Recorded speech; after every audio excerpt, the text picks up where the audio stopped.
Hello বন্ধুরা, আমার ভাসুরের একমাত্র কন্যার বিয়ে, আর সেই বিয়ের জন্য এখন আমাদের সাজুগুজু চলছে।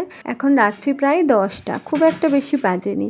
অন্যদিকে দেখো ছাতনাতলা সাজানো হচ্ছে, সেটাও যে দেখছি না তা না, সেই দৃশ্যও মাঝে মাঝে দেখে আনন্দ হচ্ছে এবং ভাবছি কালকে কত মজা হবে।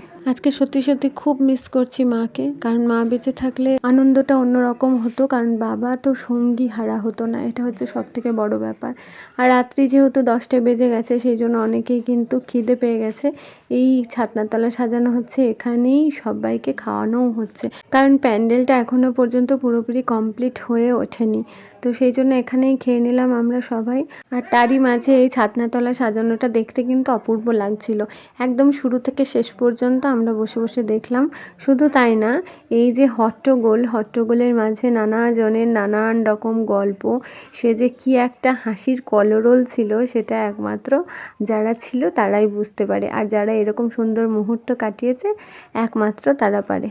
আমাদের শ্বশুরবাড়িতে কোনো কিছু অনুষ্ঠান হলে সবাই আমরা একত্রিত হয়ে যাই, কারণ এই যে একসঙ্গে থাকা, একসঙ্গে খাওয়ার একটা আলাদা আনন্দ, যেটা হয়তো সেই বহুকাল আগে একান্নবর্তী পরিবার বলে একটা শব্দ ছিল, তো সেই পরিবারের স্বাদ কিন্তু আমরা এই যখন বাড়িতে কোনো অনুষ্ঠান হয় তখন খুব দারুণ করে উপভোগ করি।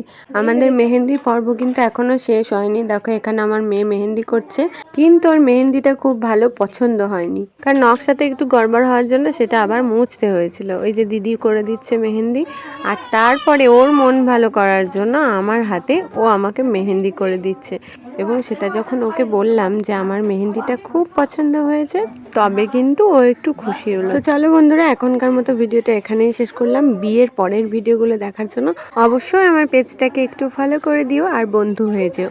তো এখনকার মতো টাটা।